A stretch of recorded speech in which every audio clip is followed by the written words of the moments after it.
Hello बच्चों, welcome back to my channel. कैसे हैं आप सब लोग। बिहार में जो आप लोग का फॉरेस्ट क्लर्क का एग्जाम होने वाला है उसकी प्रिपरेशन मैं आप लोग को करा रही थी। तो आज की वीडियो में हम पढ़ेंगे इनकम टैक्स के बारे में। काफी इंपॉर्टेंट है और इससे काफी क्वेश्चंस आप लोग के पूछे जाएंगे। तो स्टार्ट करेंगे कि बेस होता क्या है इनकम टैक्स का। उसके बाद धीरे धीरे इसमें जो इंपॉर्टेंट चीजें हैं, टॉपिक्स है, उनको हम कवर करेंगे। तो आइए वीडियो को शुरू करते हैं। वीडियो शुरू करने से पहले आप लोग सब्सक्राइब नहीं किए जो बच्चे, जल्दी से सब्सक्राइब कर लीजिए। और वीडियो को लाइक नहीं करते हैं आप लोग, लाइक जरूर कर दिया करिए और फ्रेंड्स के साथ शेयर भी कर दीजिएगा। आइए शुरू करते हैं। फर्स्ट क्वेश्चन लेते हैं। भारत में सर्वप्रथम आयकर कब लगाया गया? When income tax was levied in India first time। बहुत ही सिंपल सा और अच्छा क्वेश्चन है। यहाँ पर कब लगाया गया था? पहली बार की बात हो रही है, फर्स्ट टाइम की। कब लगाया गया था? 1860 में लगाया गया था। तो एक आंसर हो जाएगा ऑप्शन ए। यहाँ पर कंफ्यूज मत होइएगा। प्रथम बार कब लगाया गया था, सर्वप्रथम की बात हो रही, साफ साफ लिखा है पहली बार। मैंने आपको ये पहले भी बताया हुआ था कि जेम्स विल्सन ने पहली बार लगाया था जब 1857 की क्रांति हुई थी, 1857 की। तो वहां पर जो भी नुकसान हुआ था उसकी भरपाई करने के लिए पहली बार 1860 में लगाई। आइए नेक्स्ट क्वेश्चन लेते हैं। आयकर है, income tax is, direct tax है, इनडायरेक्ट है, या फिर बिजनेस टैक्स है, या फिर नन ऑफ दीज। तो इनकम टैक्स क्या है? इनकम टैक्स हो जाएगा। प्रत्यक्ष कर है, डायरेक्ट टैक्स है। तो इसका आंसर हो जाएगा ऑप्शन ए। चलिए नेक्स्ट क्वेश्चन यहाँ पर। आयकर की दरें निर्धारित की जाती हैं। Rate of income tax is fixed under the income tax act, the finance act, and ordinance, या फिर नोटिफिकेशन ऑफ सीबीडीटी। तो यहाँ पर जो इनकम टैक्स है उसकी जो दरें हैं, जो रेट्स हैं, कौन निर्धारित करता है? आयकर अधिनियम करता है, वित्त अधिनियम, अध्यादेश द्वारा, या फिर जो सीबीडीटी। सीबीडीटी क्या होगा? Central board of direct taxes, प्रत्यक्ष करों का केंद्रीय बोर्ड। इसको लिख लीजिएगा कहीं पर। इसकी फुल फॉर्म भी पूछी जा सकती है कि सीबीडीटी की क्या है। Central board of direct taxes है इसकी फुल फॉर्म, इसको नोट कर लीजिएगा। तो इसकी दरें कौन निर्धारित करता है? इसकी दरें जो निर्धारित की जाती हैं वो वित्त अधिनियम के द्वारा निर्धारित होती हैं, फाइनेंस एक्ट के द्वारा होती हैं। करेक्ट आंसर हो जाएगा ऑप्शन बी। नेक्स्ट क्वेश्चन है। करदाता की सकल कुल आय निकालने के लिए कुल कितने शीर्षक होते हैं? How many heads of income tax are there to compute gross total income of an SSC? 3, 4, 5, 6। कितने होते हैं हेड्स? आपको पता ही होगा कि आय के कितने शीर्षक होते हैं। 5 शीर्षक होते हैं, 5 हेड्स होते हैं। कौन कौन से? इनकम फ्रॉम सैलरी, वेतन से आय होती है। इनकम फ्रॉम हाउस प्रॉपर्टी, मकान संपत्ति से। Income from business and profession, व्यवसाय एवं पेशे से जो आय होती है। कैपिटल गेन यानी कि पूंजी लाभ, और इनकम फ्रॉम अदर सोर्सेज यानी कि जो अन्य स्रोतों से आय होती है। तो 5 हेड हो जाएंगे। तो एक आंसर क्या हो जाएगा यहाँ पर? Option C. नेक्स्ट क्वेश्चन है। वर्तमान आयकर अधिनियम निम्न प्रकार से जाना जाता है। The present income tax act is known as income tax act 1922। यहाँ पर आपको ये बताना है कि अधिनियम जो है तो कौन सा वर्ष साथ में लगा हुआ है। तो आपको पता ही है कौन सा वर्ष है। इनकम टैक्स एक्ट 1961 के नाम से जाना जाता है। 1961 में ये अधिनियम बना था। लागू कब हुआ था? 1 अप्रैल 1962 को। इसको भी ध्यान रखिएगा कि लागू अगर करने की बात आ रही है कि कब इसको जो है फोर्स में आया था, तो 1 अप्रैल 1962 को आया था। तो इस क्वेश्चन को ध्यान में रखिएगा, बहुत इंपॉर्टेंट है, पूछा जा सकता है। लागू हुआ था 1 अप्रैल 1962 में, बना कब था? 1961 में। Next question. नेक्स्ट क्वेश्चन है। प्रत्येक वर्ष 1 अप्रैल से प्रारंभ होने वाली 12 महीने की अवधि को कहा जाता है। The period of 12 month commencing on the first day of April every year is known as the previous year, accounting year, assessment year, financial year. बहुत ही सिंपल सा क्वेश्चन, आप सबको इसका आंसर पता होगा। जल्दी से इसका आंसर मुझे कमेंट करिए।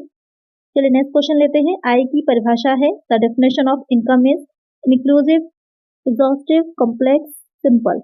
क्वेश्चन में कह रहा है कि जो आय की डिफिनेशन है वो क्या है। तो आय की डिफिनेशन में आपको एक चीज पता है, बहुत सी चीजें इंक्लूड रहती हैं, बहुत सी चीजों को, बहुत से हेड्स होते हैं जिनको मिला करके जो आय होती है वो टोटल निकल करके आती है। तो यहाँ पर जो इसकी डिफिनेशन होती है वो क्या हो जाएगी? वो हो जाती है इंक्लूसिव। करेक्ट आंसर हो जाएगा ऑप्शन ए। नेक्स्ट क्वेश्चन लेते हैं। आयकर अधिनियम पारित किया गया। Income tax act was passed in 1961, 71, 81 या फिर 51। तो आपको पता ही है कब पास किया गया था। तो पास किया गया था 1961 में। तो करेक्ट आंसर क्या हो जाएगा? Option A. गत वर्ष से तात्पर्य है the term previous year means the financial year, calendar year, accounting year, financial year before the assessment year. Question में कह रहा है कि जो प्रीवियस ईयर या फिर गत वर्ष होता है उसका क्या मीनिंग होता है। तो आपको पता ही होगा गत वर्ष वो वर्ष होता है जिस वर्ष में इनकम कमाई जाती है, अर्न की जाती है, और अगले जो असेसमेंट ईयर होता है उसमें उस इनकम पर टैक्स दिया जाता है। तो यहाँ पर जो क्वेश्चन कह रहा है कि जो प्रीवियस ईयर क्या होता है, तो कर निर्धारण वर्ष से पूर्व का वित्तीय वर्ष होता है, financial year before the assessment year. यहाँ पर करेक्ट आंसर क्या हो जाएगा, ऑप्शन डी। चलिए नेक्स्ट क्वेश्चन है, आयकर की गणना की जाती है, income tax is computed on capital, fixed asset, income, business gain. Question में कह रहा है कि जो इनकम टैक्स होता है उसकी गणना जो होती है किस पे की जाती है, तो इनकम टैक्स जो होता है उसकी गणना की जाती है आय पर, इनकम पर। और अब वो इनकम आपकी पूंजी से भी हो सकती है, एसेट से भी हो सकती है, या फिर बिजनेस गेन से भी हो सकती है। तो इन सबका जो अच्छा सबसे आंसर है वो हो जाएगा आय पर, इनकम पर। एक आंसर हो जाएगा ऑप्शन सी। नेक्स्ट क्वेश्चन है, कर निर्धारण वर्ष की अवधि होती है, the period of assessment year is 1 January to 31 December, 1 April to 31 March, 1 April to 31 December, 1 July to 13 June. Question में कह रहा है कि जो कर निर्धारण वर्ष होता है उसकी अवधि क्या होती है, तो आप सबको पता है क्या अवधि होती है, 1 अप्रैल से स्टार्ट होता है जो भी कैलेंडर ईयर होता है, और कब तक चलता है, 1 अप्रैल से स्टार्ट होता है और कब तक चलता है, 31 मार्च तक। तो करेक्ट आंसर क्या हो जाएगा, ऑप्शन बी। नेक्स्ट क्वेश्चन है, आयकर विभाग नियंत्रण में कार्य करता है, income tax department works under central government, state government, central board of direct taxes, chief commissioner of income tax. ये जो इनकम टैक्स डिपार्टमेंट होता है वो किसके अंडर में काम करता है, तो जो इनकम टैक्स डिपार्टमेंट होता है वो काम करता है जो आपका प्रत्यक्ष करों का केंद्रीय बोर्ड होता है, सीबीडीटी, जो मैंने भी आपको बताया था, यही है आपकी full form, central board of direct taxes, प्रत्यक्ष करों का केंद्रीय बोर्ड, उसके अंडर में काम करता है। एक आंसर हो जाएगा ऑप्शन सी। नेक्स्ट क्वेश्चन है, आयकर अधिनियम में व्यक्ति से अभिप्राय है, under the income tax act person means Hindu undivided family, company, local authority, all of these. तो जब बात हम कर रहे हैं एक व्यक्ति की, इंडिविजुअल की, तो उसमें किसको शामिल किया जाता है, क्वेश्चन ये पूछ रहा है। तो यहाँ पर ये तीनों ही जो आपके अनडिवाइडेड व्यक्ति होता है, इंडिविजुअल होता है, उसमें शामिल किए जाएंगे। करेक्ट आंसर हो जाएगा ऑप्शन डी। नेक्स्ट क्वेश्चन है, विभिन्न शीर्षकों की आय का योग कहलाता है, sum of various heads of income is called gross total income, total income, taxable income, या फिर एग्रीगेट इनकम। तो यहाँ पर क्वेश्चन में जो पूछ रहा है कि जो 5 हेड होते हैं उनसे जब आप इनकम को कैलकुलेट करते हैं तो इनकम क्या कहलाती है, तो इनकम कहलाती है आपकी ग्रॉस टोटल इनकम, सकल कुल आय कहलाती है। तो यहाँ पर एक आंसर है ऑप्शन ए। और जब उसमें से आप 80C से 80U तक की जो डिडक्शंस होती हैं उसको लेस कर देते हैं, तब वो इनकम क्या कहलाती है, टोटल इनकम कहलाती है। और जब आप उसमें एग्रीकल्चर इनकम को ऐड करते हैं तब वो इनकम कहलाती है एग्रीगेट इनकम। तो यहाँ पर ध्यान रखिएगा कि कब क्या कहलाता है। यहाँ पर जो क्वेश्चन है उसके अकॉर्डिंग ऑप्शन ए करेक्ट होगा। चलिए नेक्स्ट क्वेश्चन लेते हैं, आयकर के लिए वरिष्ठ नागरिक वह व्यक्ति होता है जिसकी आयु निम्नलिखित से अधिक है, a senior citizen shall be that individual for purpose of income tax whose age is more than the following 60 years, 65, 80 years, none of these। Simple सा क्वेश्चन है, यहाँ पर पूछ रहा है कि वरिष्ठ नागरिक कौन होता है जिसकी आयु किससे अधिक होनी चाहिए। बहुत ही सिंपल सा है, किससे अधिक होनी चाहिए, 60 वर्ष से, 60 ईयर्स से। अगर अति वरिष्ठ पूछता, सुपर सिटीजन पूछता, सुपर सीनियर, तो हो जाता 80 एबव। चलिए नेक्स्ट क्वेश्चन है, गत वर्ष सदैव समाप्त होता है, previous year always ends on 31 मार्च, 13 अप्रैल, 13 जून, 31 दिसंबर। कब समाप्त होता है, शुरुआत होती है 1 अप्रैल से, समाप्त कब होता है, 31 मार्च को समाप्त होता है। तो करेक्ट आंसर क्या हो जाएगा यहाँ पर, ऑप्शन ए। घुमा फिरा के बस क्वेश्चन पूछते हैं आपको कंफ्यूज करने के लिए, बात वही रहती है। चलिए नेक्स्ट क्वेश्चन, वित्तीय वर्ष 2021-22 का कर निर्धारण वर्ष कौन सा है, what would be the assessment year of the financial year 2021-22। तो असेसमेंट ईयर क्या होता है, जो प्रीवियस ईयर होगा उसके बाद वाला जो होता है आपका फाइनेंशियल ईयर, वही असेसमेंट ईयर कहलाता है। तो यहाँ पर 21-22 में पूछ रहा है, वित्तीय वर्ष 21-22 है, तो कर निर्धारण वर्ष कौन सा हो जाएगा, 22-23 हो जाएगा। करेक्ट आंसर क्या हो जाएगा, ऑप्शन सी। यहाँ पर आपसे कुछ भी पूछ सकता है, जरूरी नहीं यही पूछेगा, बस जो भी वित्तीय वर्ष दे रखा होगा उसके आगे के वर्षों को ले लीजिएगा, आपका आंसर करेक्ट हो जाएगा। चलिए नेक्स्ट क्वेश्चन है, निम्न में से कौन सी आय कृषि आय है, which of the following is an agriculture income, income from interest on a simple मोर्टेज of land used for agriculture purpose, income from agriculture land situated in Pakistan, amount of compensation received from insurance company on account of the crop due to flood, price from the government on account of higher yield. तो question में कह रहा है कि 4 options में आपको बताना है कौन सी इनकम जो है वो एग्रीकल्चर इनकम कही जाएगी। तो यहाँ पर कौन सी इनकम है कि बाढ़ के कारण फसल जो नष्ट हो गई है उसे बीमा कंपनी से जो क्षतिपूर्ति की राशि प्राप्त होती है वो एग्रीकल्चर इनकम कहलाती है। तो यहाँ पर करेक्ट आंसर क्या हो जाएगा? Option C. चलिए नेक्स्ट क्वेश्चन लेते हैं।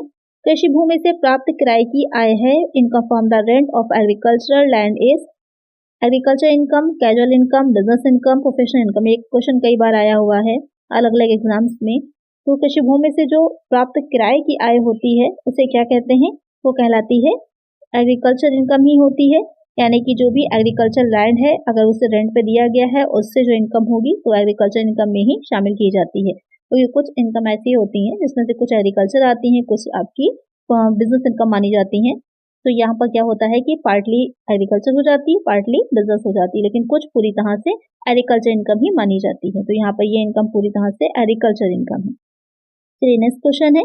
कृषि फर्म के मैनेजर को मिलने वाला वेतन है salary received by an agriculture firms manager, professional income, salary income, agriculture income, capital income. तो जो एक तो फॉर्म होगी एग्रीकल्चर फॉर्म, उसका जो मैनेजर होता है उसको जो इनकम दी जाती है तो वो कौन सी इनकम होती है? वो इनकम फॉर्म सैलरी में जाती है, सैलरी इनकम कहलाती है। करेक्ट आंसर होगा option B.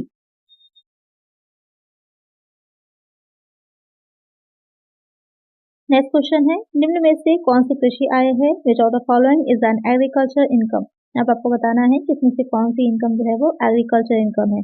Rent received from agriculture land, income from a dairy farm, income from poultry farming, dividend from a company engaged in agriculture. यहाँ पर कौन सी इनकम जो है वो एग्रीकल्चर इनकम होगी? तो अभी आपने प्रीवियस में क्वेश्चन में पढ़ा ही है कि कौन सी इनकम जो rent received from agriculture land था वो उसको ही एग्रीकल्चर इनकम माना गया था। तो यहाँ पर यही आपका करेक्ट आंसर हो जाएगा। करेक्ट आंसर होगा ऑप्शन ए। नेक्स्ट क्वेश्चन है महिला करदाता के लिए 20,000 रुपए कृषि की कृषि आय को कुल आय में शामिल किया तभी किया जाएगा जबकि उसकी गत वर्ष में कर योग्य आय निम्नलिखित से अधिक होगी। In case of A woman SSC, her agriculture income of ₹20,000 shall be included in her total income when it is more than the following limit।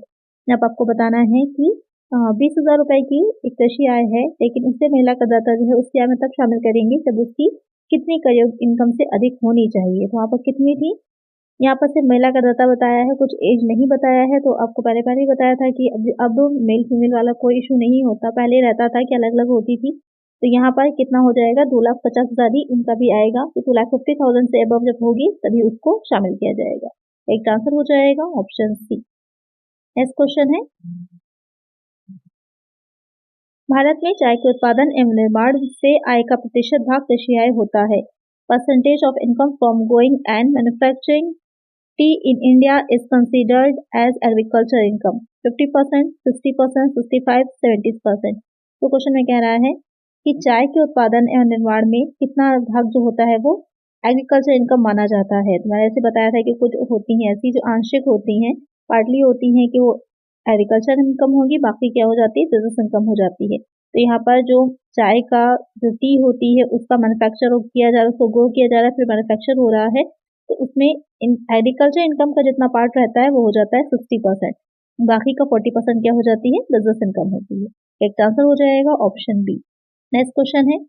कर की गणना करने के लिए कृषि आय को कुल आय में शामिल किया जाता है यदि for the computation of tax agriculture income is included in total income of agriculture income exceed ₹5,000, exceed ₹10,000, exceed ₹50,000 और कितना कि agriculture income exceed ₹5,000 and total income exceed the exemption limit. सबसे बेस्ट आपका आंसर यही रहेगा कि तब शामिल करते हैं जब एग्रीकल्चर इनकम जो होती है वो 5,000 से ज़्यादा होती है और टोटल इनकम भी इससे ज़्यादा होगी। जब टोटल इनकम जो होती है जो एग्जेम्पशन लिमिट होती है उससे ज़्यादा होती है तब इसको शामिल किया जाता है। तो करेक्ट आंसर हो जाएगा ऑप्शन डी। नेक्स्ट क्वेश्चन है। कर की गणना करने के लिए कृषि आय को कुल आय में शामिल किया जाता है। For the computation of tax agriculture income is included in the total income of individual, firm, company, local authority.